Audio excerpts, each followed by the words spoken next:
أعوذ بالله من الشيطان الرجيم من همزه ونفخه نفسه بسم الله الرحمن الرحيم السلام عليكم ورحمة الله وبركاته. So today's talk squares very well with what Brother Mamdou said at the end of this morning's prayers, which we touched upon yesterday after Brother Shazado's talk during the breakfast we had. The topic is two-faced, but there's a connection between the two. Number one, man's limited knowledge as one relates it to Allah's, whose knowledge is infinite knowledge. So man's limited knowledge versus Allah's, the all-knowing. And number two, man using reason. And here I will talk about this particular idea with reference to these three words or phrases, Aql, Baseeratan, and Oolul, Albaab. And it's fortunate what Brother Mamdou said this morning, because as you know, I start always my talks with this particular exhibit, which says this is for people who truly reflect, لِقَوْمِ يَتَدَبَّرُونَ, which is what he referred to. Fortuitous for me. But yes, it is very important for us to, when we open this book, to say to ourselves, this is the most important book in my life, and I should not flippantly just open it, but the minute I open it, I should bring my mindset to answer this rhetorical question Allah subhanahu wa ta'ala poses in Surah Nisa, ayat 82, will they not then try to understand this Quran? Otherwise, it's worse than even reading a book, because when you read a book in English or any other language, you understand it, but you read this and you don't understand it. So, you know, what level are you putting this book at by doing so? Right. So first, man's limited knowledge, Allah the all-knowing. Now, the effort to gain knowledge through wholesome intellectual activity, whatever knowledge, but the effort to gain knowledge through wholesome intellectual activity, tadadabbaruna, has been identified in the Quran as a valid approach to what? Indeed, it has been identified in the Quran as a key means of gaining nearness to Allah. So, as underlined, the effort to gain knowledge is a key means of gaining nearness to Allah subhanahu wa ta'ala as per the Quran. This is the significance Allah subhanahu wa ta'ala gives to the notion of getting knowledge. If pursued, if this effort to gain knowledge is pursued in combination with a moral conscience, we have spoken about conscience in the past when I gave a lecture on taqwa. If the effort to gain knowledge is pursued in combination with a moral conscience, intellectual activity that leads to wholesome knowledge is also considered a valid method of worshipping Allah subhanahu wa ta'ala. Now let's pause on this.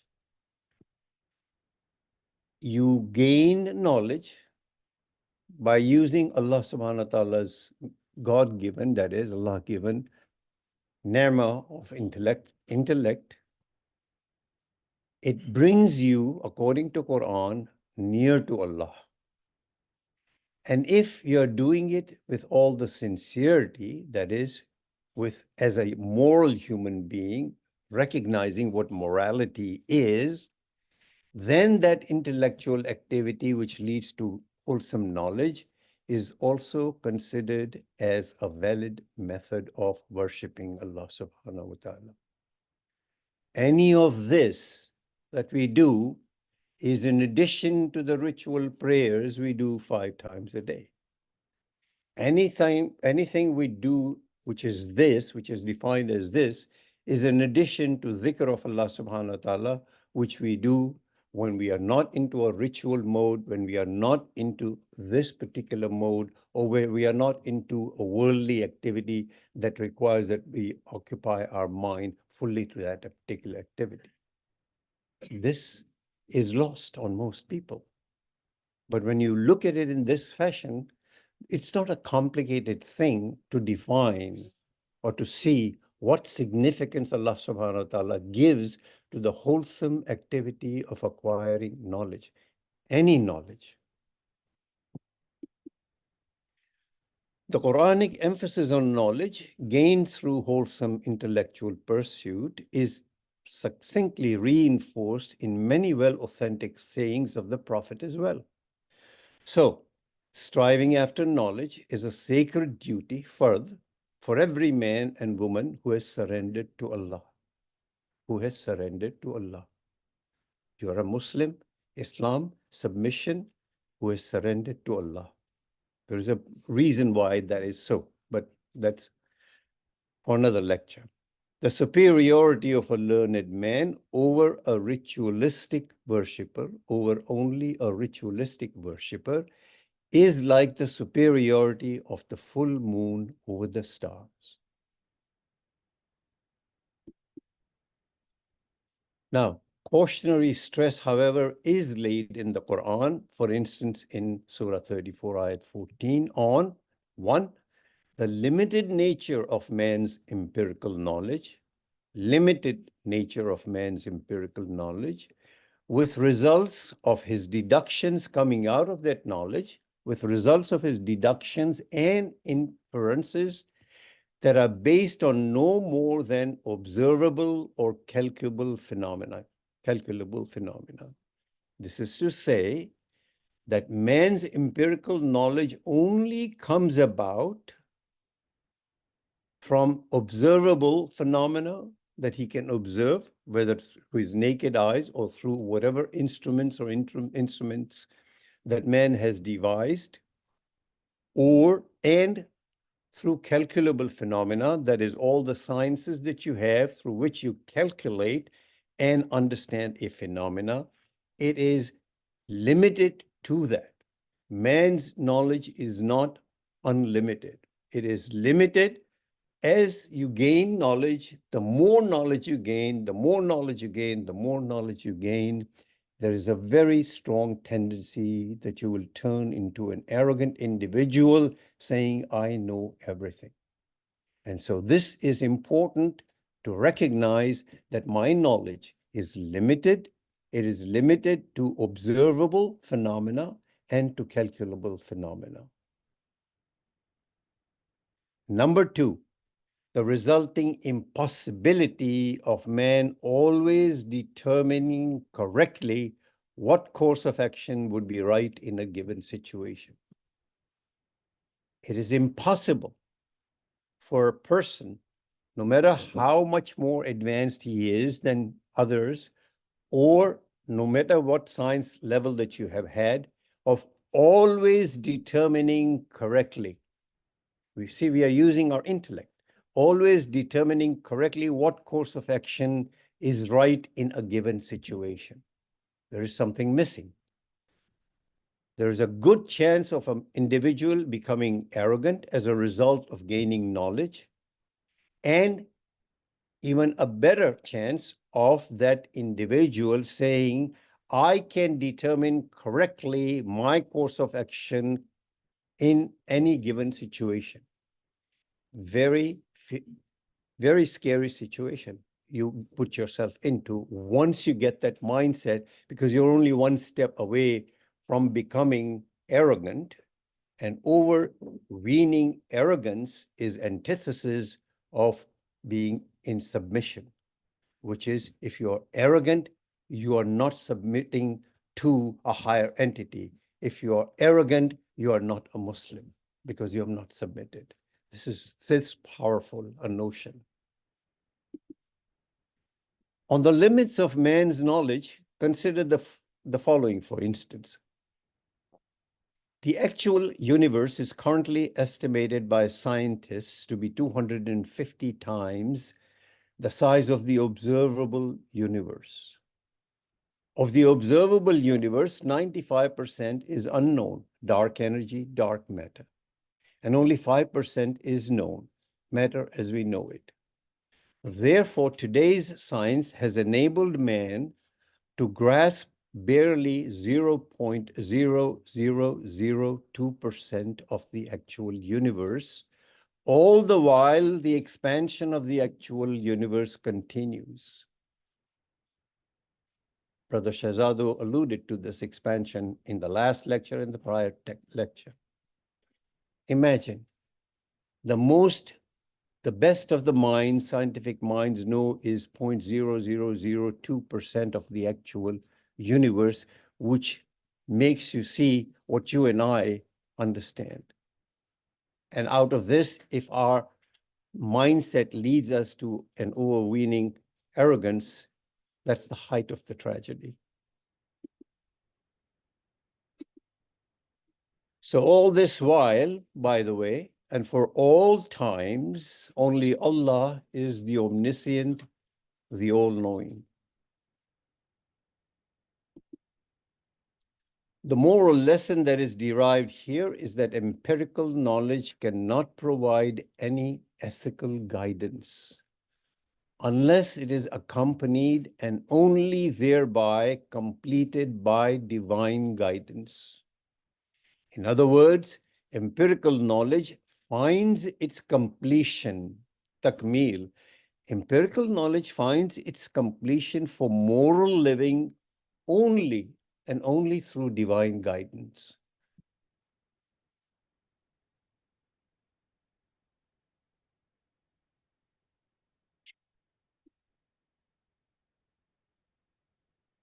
The empirical knowledge accompanied by divine guidance is what may rightly be defined as man's spiritual knowledge.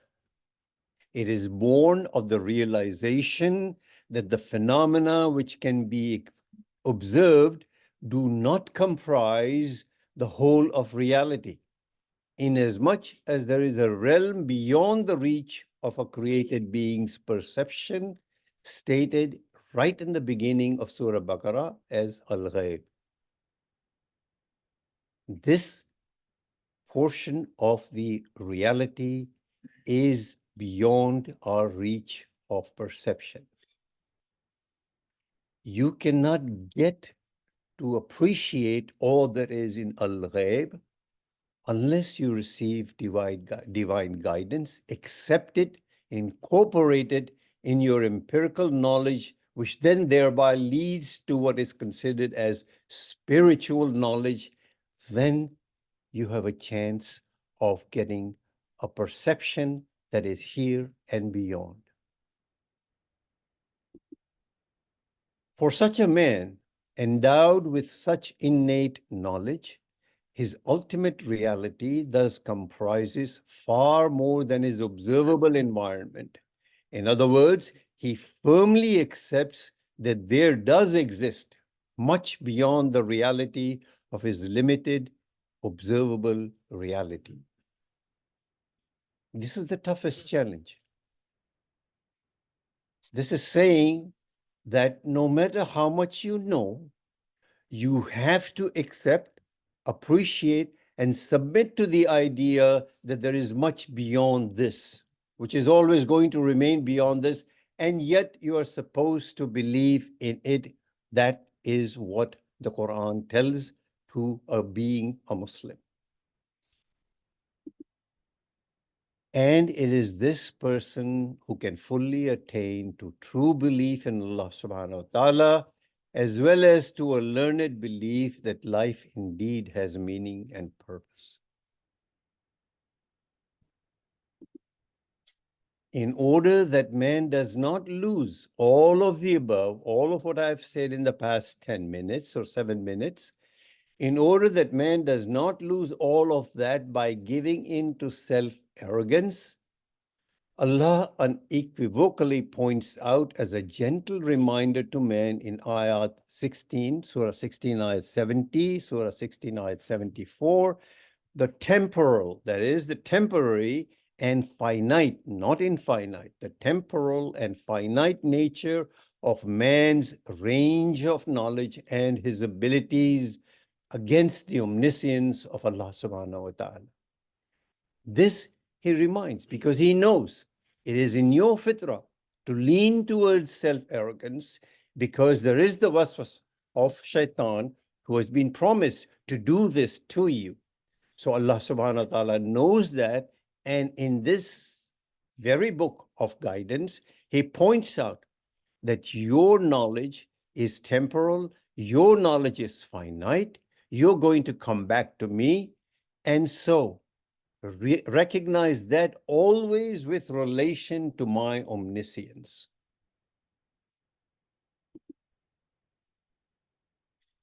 And Allah has created you and will in due time cause you to die, and many of you are reduced in old age to a most abject state, ceasing to know anything of what you once knew so well. But verily Allah, He is all-knowing, infinite in His power. How much more simply can Allah subhanahu wa ta'ala warn you about this? And when are we going to realize in old age, I am in that phase, where if you're not careful, you could very well be in a most abject state, which is why we wish that Allah subhanahu wa ta'ala provide us with good health till the last moment, and ceasing to know of anything which once I knew so well. The amnesia, the Alzheimer's disease, these are signs that tell us that my knowledge is temporal. I no longer have that knowledge. I'm in a state of amnesia. I don't have the finite, infinite knowledge. I'm at my deathbed. How more clearly can Allah subhanahu wa ta'ala tell you this? And it's ayat 74, hence do not coin any equivalence of Allah. Verily Allah knows all, whereas you have no real knowledge. He tells you, don't get arrogant. Do not get arrogant, because it's going to come to one and all, it is going to come, this state.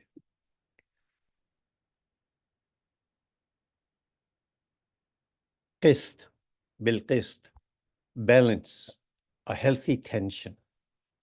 This is what is called for between man's increasing yet limited empirical knowledge and acknowledgement of Allah's infinite knowledge. No matter how much I try, there is going to be a tendency for me to broaden my chest. I know it all. So there is going to be a tension in me. But it's a healthy tension. I recognize that I have a good amount of knowledge. I should also recognize that He alone has got infinite knowledge. This qist, this balance ought to be always fully recognized by us and internalized by us so that we don't go astray. We can see in many of the masajid through our lifetimes, imams who exhibit this, and they are supposed to personify what a Muslim is, and it comes in because it's in our fitrah. So it's like everything else, like the good and evil that is potential for it is embedded in ourselves. This too is a healthy tension that is embedded in ourselves. And this is why this particular notion of balance in the Quran is supremely important for us to realize, recognize, and internalize. Ultimately, on your part, O man, self-humility, not overweening arrogance, is called for. Knowledge is a subject which, when you approach it and become better and better and better in it, this is my take ultimately, that, O man, be humble, exercise self-humility, not arrogance, because He's the one who has given it to you, the intellect, and He's the one who ultimately will take it away and can take it away at any point in time in our lives.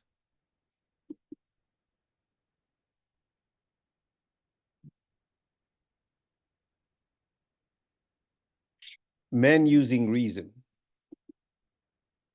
The word aql, it appears 45 times in the Quran, mostly in these three phases. For people who use their reason, لِقَوْمٍ يَعْقِلُونَ, so that you may use your reason, لَعَلَّكُمْ تَعْقِلُونَ. Will you not then use your reason? أَفَلَا تَعْقِلُونَ. No.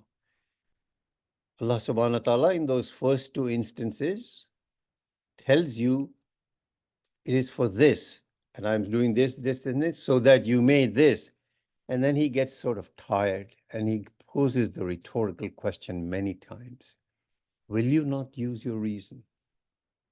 Will you not use your intellect? Will you not use your intellect to gain knowledge? Will you not use your intellect and combine it with a moral capability to then come close to me and it be all taken as worship from you for me? How many times he poses this rhetorical question in the Quran? Either this or yatadabbarun.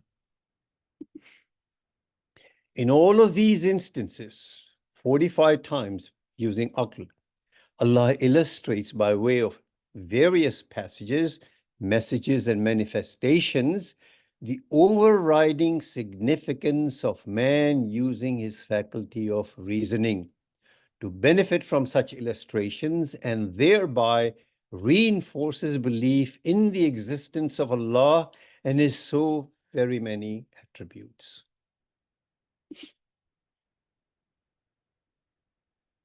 In many verses, the Quran calls upon the believer to, one, observe all nature and discern Allah's creative activity in that nature's manifold phenomena and laws, and two, meditate then upon the lessons of history also in order to gain deeper insights into man's motivations and the innermost springboards of his behavior.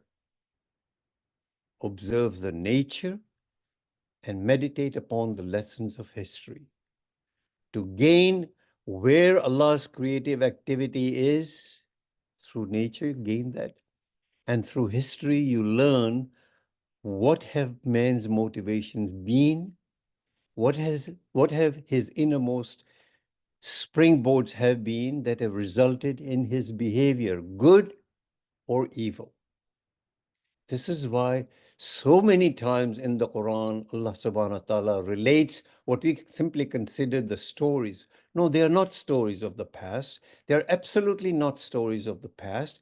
They are messages given to us to learn from it. And this is what I'm mentioning here, number two, meditate upon the lessons of history. In so doing, the Quran points to itself as addressing those who use their Allah-given aql, those who think. Uses itself. Use the Quran, this book, but you only can do it if you can think. If you will to think, if you will to reason, if you will to reflect, only then. The word Baseeratan is derived from the word basara. He became seeing. Basira, past tense, he saw. This verb and the associated noun basirah have an abstract connotation of seeing with one's mind, not with your eyes, but seeing with one's mind, as it were. As such, they signify a faculty of understanding based on conscious insight, as well as evidence that is accessible to the intellect or verifiable by the intellect. Baseeratan, faculty of understanding based on conscious insight, not through your eyes, and evidence that is accessible. Any evidence that you see that appeals to your intellect or that can be verified by the intellect. How beautifully, with just this one word, Allah subhanahu wa ta'ala in various places points out what I just pointed out to you, faculty of understanding based on conscious insight, evidence accessible to the intellect, or verifiable by the intellect. Thus, the various translation of Baseeratan, M.A.S. Abdul Halim calls it clear evidence. Yousuf Ali, evidence as clear as if seeing it with one's own eyes. See, it's not looking it with one's eyes, as clear as if seeing it with one's own eyes. Muhammad Asad, conscious insight accessible to one's reason. You use your reason, and in that consciousness, an insight comes to you. It touches your heart. That is what Baseeratan is. You have seen something, you have understood something with your insight, not your sight. And so we note in Surah Yusuf, say, O Prophet, this is my way. It rests upon Allah, conscious insight, accessible to reason, Baseeratan. I am calling you all unto Allah, I and those that follow me.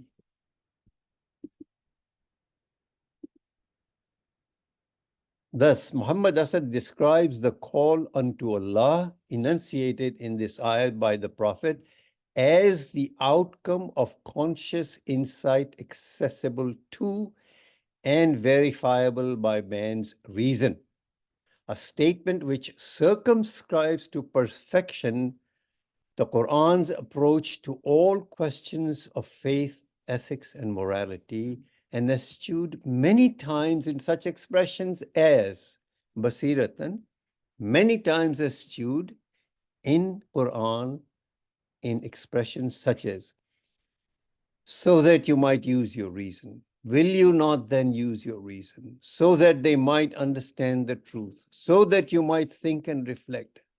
Finally, in the oft-repeated declaration that the message of the Quran as such is meant specifically for people who reflect, think. لِقَوْمٍ يَتَفَكَّرُونَ لَعَلَّكُمْ تَعْقِلُونَ أَفَلَا تَعْقِلُونَ لَعَلَّهُمْ يُفْقَهُونَ لَعَلَّكُمْ تَتَفَكَّرُونَ لِقَوْمٍ يَتَفَكَّرُونَ. How much more does he have to tell you to wake up and use your mind? How much more can he tell you? Number 3, Oolul Albaab. The construct Oolul Albaab most commonly has been translated as men of understanding. It appears 23 times in the Quran.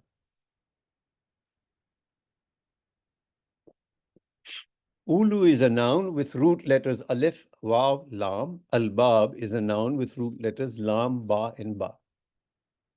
Ulu, the marfu form, and uli, the mansub, generally translate men or those. In a construct such as above, Ulul Albaab, with a noun following them, they translate as those of or those with. And so the above phrase Ulul Albaab translates most commonly as those with understanding or men of understanding.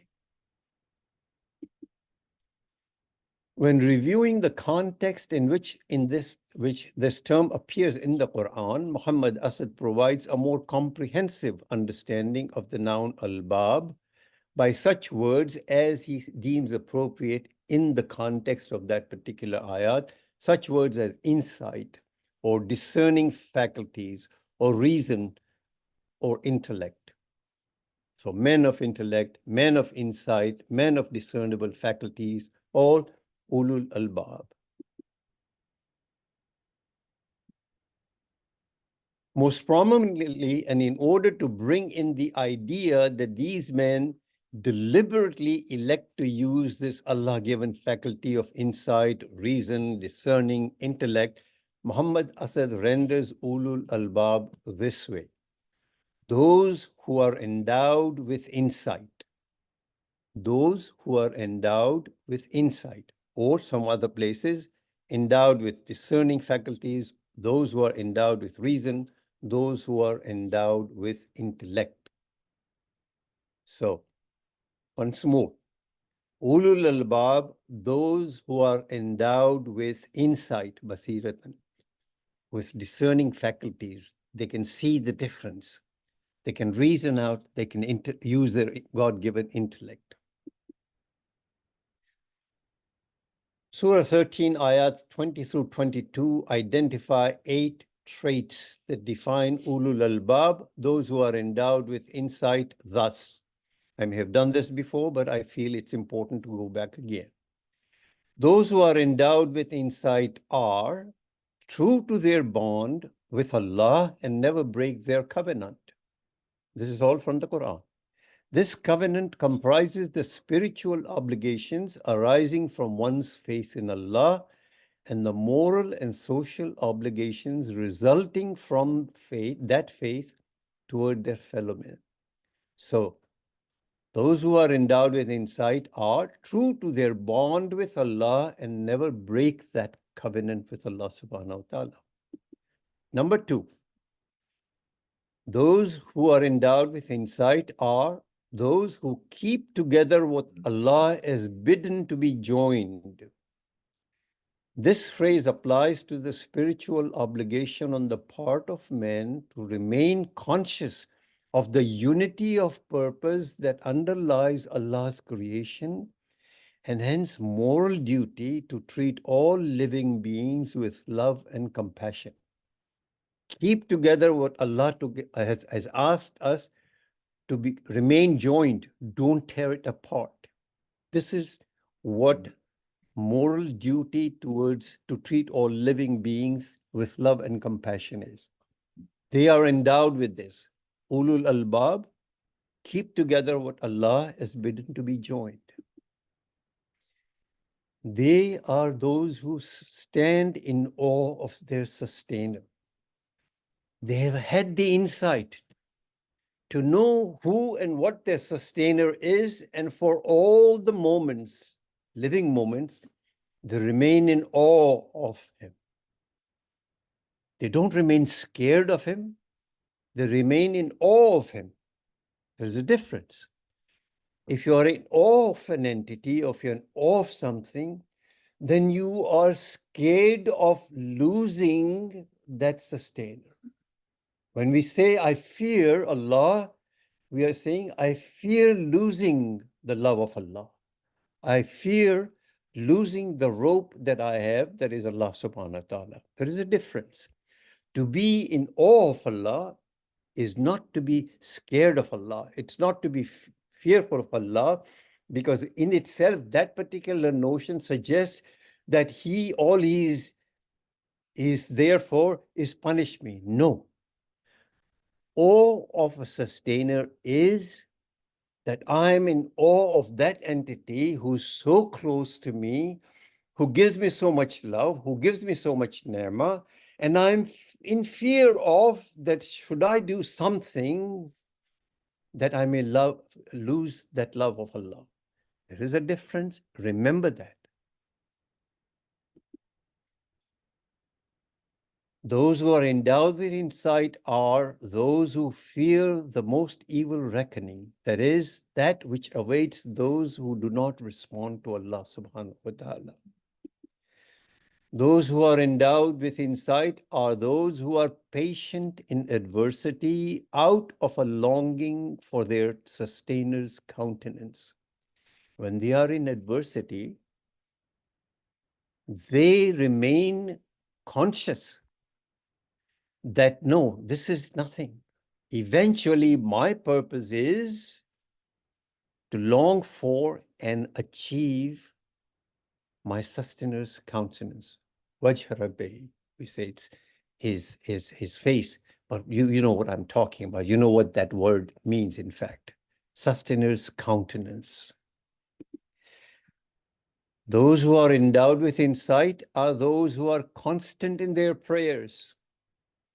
Ritualistic prayers, zikr, and acquiring knowledge that is spiritual in nature, that is empirical knowledge, that is supplemented with divine guidance so that that knowledge becomes worship. Three-pronged: ritual worship, zikr of Allah subhanahu wa ta'ala, and gaining spiritual knowledge, which he has said is like worship. Those who are endowed with insight spend on others secretly and openly out of what Allah provides for them as sustenance. And they are who repel evil with good. Go to Surah 13, look at 20, 21, 22, and if you look at it, if you reflect upon it, I'm sure you'll be able to count these 8 of the descriptions of who are those who are endowed with insight. These are now below are listed the 16 instances in the Quran where the construct Ulul Albaab appears. Obviously, I'm not going to read all of them, but for example, Surah Baqarah 197, verily the best of all provisions is Allah consciousness. Remain then conscious of me, O you who are endowed with insight. 269, whoever is granted wisdom has indeed been granted wealth abundant. Whoever is granted wisdom has indeed been granted wealth abundant, but none bears in mind except those who are endowed with insight. Those who are deeply rooted in knowledge, Al Imran, number 7, we believe in the divine writ, the whole of it is from our sustainer, but nobody takes this to heart except those who are endowed with insight, and so on. And it goes on and on and on. Here is a whole slew of them. This thing does get recorded. If anybody wishes to bother, they can always go back to this presentation, take a look at these, and you have some more here.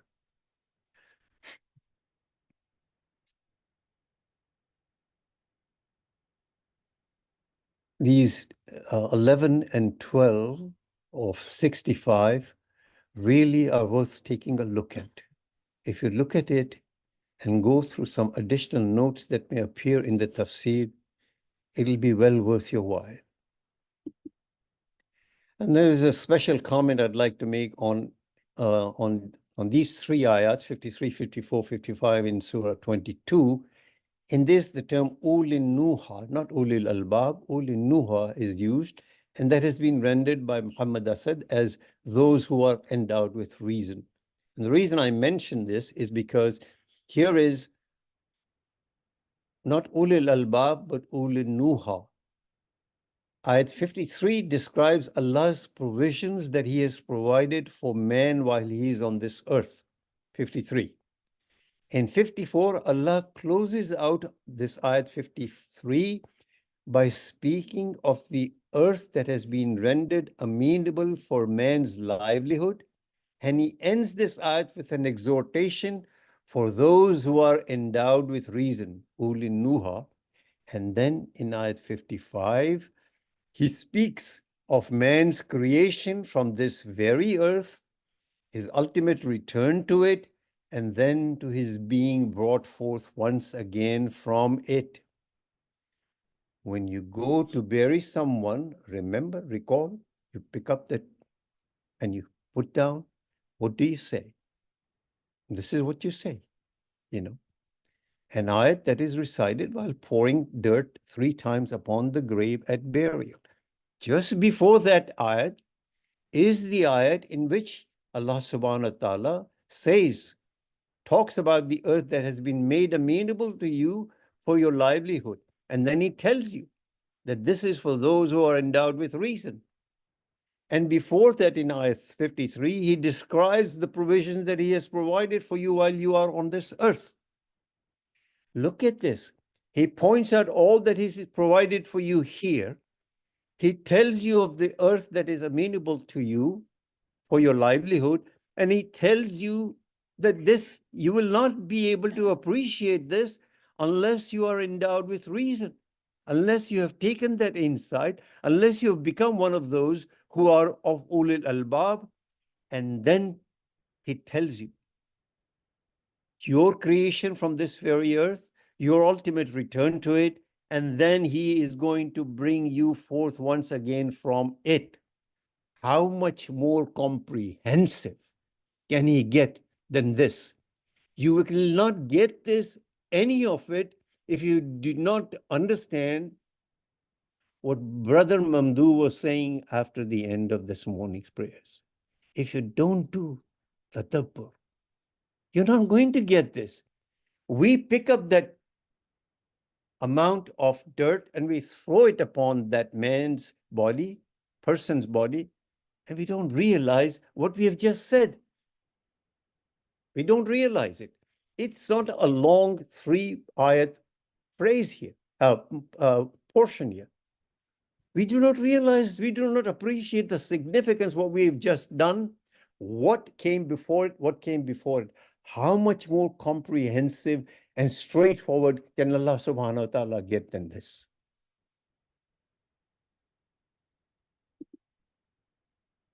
Here are those 3 ayats.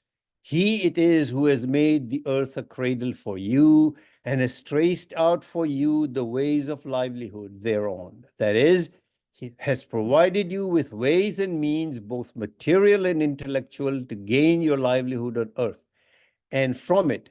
And who sends down waters from the sky, and by this means we bring forth various kinds of plants. Literally, pears is here aptly rendered kinds. Eat then of this produce of the soil and pasture. I've gone somewhere else here. Okay, I've gone somewhere else here. So,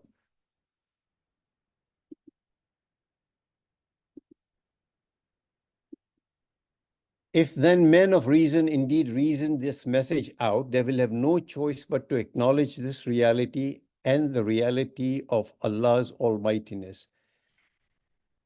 I apologize, this is coming from somewhere else. Let's move on to the next. Go back to that last ayat that I was referring to, because this is something else that I have put in, which is my apology. As regard Allah returning the body into the earth, it signifies the dissolution of man's body after death into the elementary organic and inorganic substances of which it was composed. All these facts, man's creation, his subsistence, his dissolution, and bringing him back forth again, contain the message of Allah's almightiness, of the ephemeral nature of man's life on this earth, and finally of his ultimate resurrection. An appropriate message indeed for those who are endowed with reason. I'll look up the Quran to see what the appropriate ayat numbers are for that. Sorry? They were 52, 53, 54. Okay, so that later on is a mistake. That, yeah, I'll just disregard it. Yeah. Now, yeah, I have finished this talk. I'm now going to speak about 5 to 10 minutes for something that very much pertains to it. Taha. This 10 minutes that is here, keep what I've just said in mind, and now move on to the reality of today, where we are and what is being most talked about today. And listen carefully to this. It took me several hours, I'm sure, to prepare this talk, you know. Now, let's go to this. Recently, in the past few days, this talk was prepared a while ago. I put a query to Google's AI, artificial chatbot, Gemini. What is the essence of what the Quran says about knowledge and about man using his Allah-given faculty of reason? I put God. Okay. What is the essence of what the Quran says about knowledge and about man using his Allah-given faculty of reason. 5 seconds later, not 5 hours, which is what it took me, 5 seconds later, what did this response come in? And I'm going to use only and only those words that have come out of here. Gemini's response. The Quran places immense emphasis on both knowledge and reason, weaving them into its core message, weaving this knowledge and man using reason, weaving this into Quran's core message about humanity's purpose and relationship with God. Here's the essence of what it conveys. It continues. Remember, all these words are from its response. So it starts by saying the Quran places immense emphasis on both knowledge and reason, weaving them into its core message about humanity's purpose and relationship with God. Here is the essence of what it conveys. On knowledge. It's a three-prong. Look at my fingers and look at what it says. The underline is mine, but on knowledge, seeking knowledge is an obligation. It's his first message. It elaborates then. Numerous verses urge Muslims to actively seek knowledge throughout their lives, calling it a light, guiding them on the right path. And 3, for example, Surah 9, Ayat 122, Surah 29, Ayat 43. On knowledge, it gives the first message underlined by me here. Seeking knowledge is an obligation. Number 2, it elaborates on that. And number 3, it gives the illustrations. Second point it makes on knowledge. All knowledge is valuable. The Quran doesn't limit the pursuit of knowledge to religious studies, but encourages learning anything beneficial, emphasizing the interconnectedness of various disciplines, and gives you illustration, ayat 25 of Surah 67. Third point on knowledge. Knowledge brings closer to God. Elaboration, understanding the wonders of creation, human nature, and God's signs in the universe is seen as leading to deeper faith and appreciation for the divine. And illustration. For example, Surah Al Imran, 190, 191, Surah 47, Ayat 19. Number 4, sharing knowledge is rewarded. Elaboration. Scholars and those who share their knowledge are highly regarded, with their actions equated to acts of worship. Remember? 35, Ayat 28. This is part of the 5-second response because we have just spoken about knowledge. On reason. Reason is a God-given gift. Blessings from Allah. Elaboration. All of these are words from Gemini. The Quran frequently addresses humanity using reason, asking people to ponder, reflect, and consider signs and phenomena around them. Ayat 164, Surah Baqarah, Surah 10, Ayat 82. Number 2, on reason. Using reason leads to faith. The Quran does not present faith as a blind belief, but encourages critical thinking and observation as pathways to discovering God's truth. Surah 2, Ayat 73, Surah 39, Ayat 8 and 9. Number 3, on reason. Reason has limitations. While essential, reason alone cannot encompass the entirety of divine knowledge. Revelation and faith complement reason. Reason, divine guidance, remember? Revelation and faith complement reason, providing insights beyond human comprehension. Surah Baqarah, Ayat 80, Surah 57, Ayat 4. Number 4 on reason. Reason should be used responsibly. The Quran cautions against misusing reason for arrogance. I had not read this before I prepared, because I prepared mine months ago. The Quran cautions against misusing reason for arrogance, justifying wrongdoings, or rejecting truth without proper reflection. Surah Baqarah ayat 42, Surah 9, 45. This is what Gemini is saying, okay? And then it goes further. Combining knowledge and reason. This is the third part of Gemini's response. The Quran encourages a harmonious interplay between knowledge and reason. Knowledge provides the foundation for understanding, while reason helps analyze, interpret, and draw meaningful conclusions. Ultimately, this synergy helps individuals fulfill their potential as knowledgeable and responsible beings accountable to Allah subhanahu wa ta'ala.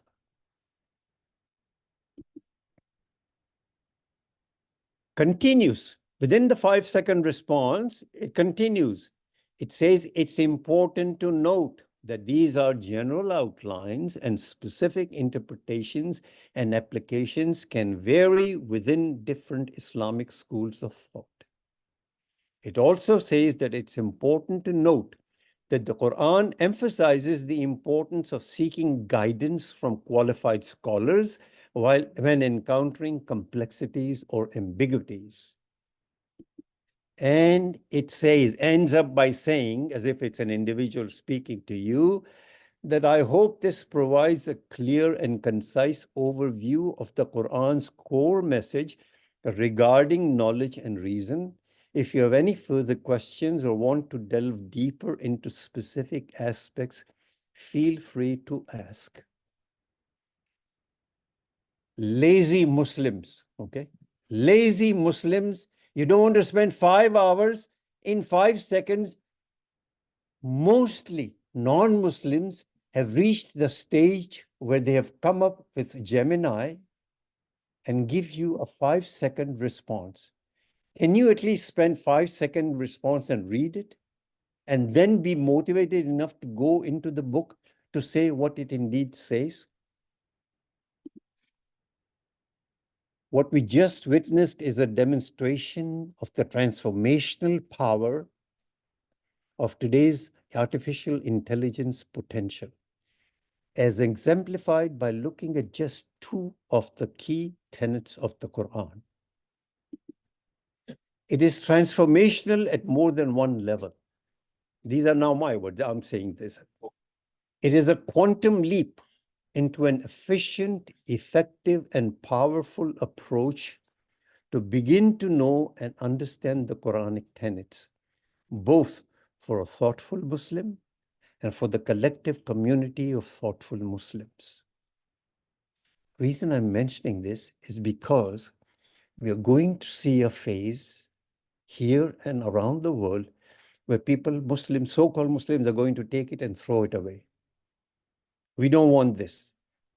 We don't want this. It said this about this. They will not take the positive aspects of AI with reference to at least getting to begin to be introduced themselves to the Quran, but they're going to take it and throw it away. Why am I saying that?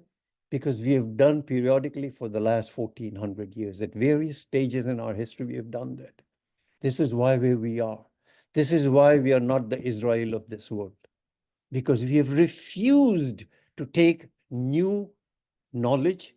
We have refused to take a challenge that exercises our mind. And we are at the stage where we are at, where we are being crushed and the world is silent. And I'm afraid that we are going to take this and we're going to throw it away. We're not going to put it to good use. So it is a quantum leap into an efficient, effective, and powerful approach to begin to know and understand the Quranic tenets. It is efficient in terms of the leap it takes by way of time. I alluded to that in coming through with its response. It is effective in terms of the leap it takes by way of putting its response succinctly so that the message is highlighted, as I pointed out, elaborated, and finally illustrate it by quoting Quranic chapter and verse. I appreciate it very much because I know how long it takes to prepare a presentation which is effective. Because you have to put your response succinctly so that your message is highlighted, so that it's elaborated, and you reinforce it by illustrating it. And it is powerful in terms of the leap it takes by way of motivating the individual to get closer to the Quran by removing the time-constrained related excuses Muslims have come up with that have kept them away from beginning a discourse with the Quran. And going beyond the conversation of Quran, I personally believe that this transformational illustration, which I've given here vis-a-vis the Quranic tenets, of course, the same impact of the potential of generative AI may well apply through productivity leaps that it's going to bring to individual and collective economic, political, civic, and social well-being. A new universal chapter is dawning. I will not be here to see it, but I hope my children see it, and I hope my children and your children do not lose this yet another opportunity that Allah subhanahu wa ta'ala has given to humanity through use of their intellect, God-given intellect, to put to use to yet again get to know what this book is all about. This is a motivational beginning. Take this, be motivated by it, then go to the Quran and see what it truly says. Okay. اللهم صل وسلم وبارك على سيدنا محمد وعلى آله وصحبه. اللهم اهدنا فيمن هديت وعافنا فيمن عافيت وتولنا فيمن توليت وبارك اللهم لنا فيما أعطيت وقنا واصرف عنا شر ما قضيت. اللهم ادخلنا برحمتك في عبادك الصالحين. اللهم اخرجنا من ظلمات الجهل والوهم إلى أنوار العلم. اللهم علمنا ما ينفعنا وانفعنا بما علمتنا وزدنا علما. اللهم اجعلنا ممن يستمعون القول فيتبعون احسنه. اللهم اكفنا بحلالك عن حرامك وبطاعتك عن معصيتك وبفضلك عمن سواك. اللهم بفضلك ورحمتك على كلمة الحق والدين. اللهم انصر الإسلام وعز المسلمين يا أكرم الأكرمين. Oh Allah, spread your mercy upon us, shower us with your blessings, increase our knowledge, grant us forgiveness, and reward us with the company of the prophets in the Firdaus al-A'la. Oh Allah, forgive our parents and all our friends and relatives who have passed away. Oh Allah, make their graves a garden from heaven and grant them the Firdaus al-A'la. Oh Allah, we have many of our friends and relatives who are sick. We have our son Ma'araj, our daughter Aisha Wania, our brother Osmani, our brother Akram. Oh Allah, grant to all of them full and speedy recovery. Oh Allah, guide our children, protect them, and make them righteous. Oh Allah, we have many of our brethren in Palestine, in Sudan, in so many parts of the world who are facing barbaric enemy, unjust world, and complacent Muslim nations. Oh Allah, grant them victory, heal their trauma, protect their helpless, fulfill their needs. Oh Allah, remove their suffering and grant them peace and prosperity. Oh Allah, we ask you every name you have elected for yourself, that none of us leave this gathering, but his pains have been relieved, his worries have been removed, his debts have been paid, his weaknesses have been concealed, his sins have been forgiven, and his needs have been fulfilled. Subhanallah wa bihamdih, adada khalqih wa rida nafsih wa zinata arshih wa midada kalimatih. Subhanallah wa bihamdih, adada khalqih wa rida nafsih wa zinata arshih wa midada kalimatih. سبحان الله وبحمده عدد خلقه ورضا نفسه وزنة عرشه ومداد كلماته والعصر إن الإنسان لفي خسر إلا الذين آمنوا وعملوا الصالحات وتواصوا بالحق وتواصوا بالصبر وآخر دعوانا أن الحمد لله رب العالمين والصلاة والسلام على خير المرسلين. اللهم صل وسلم وبارك على سيدنا محمد وعلى آله وصحبه وسلم. السلام عليكم ورحمة الله وبركاته.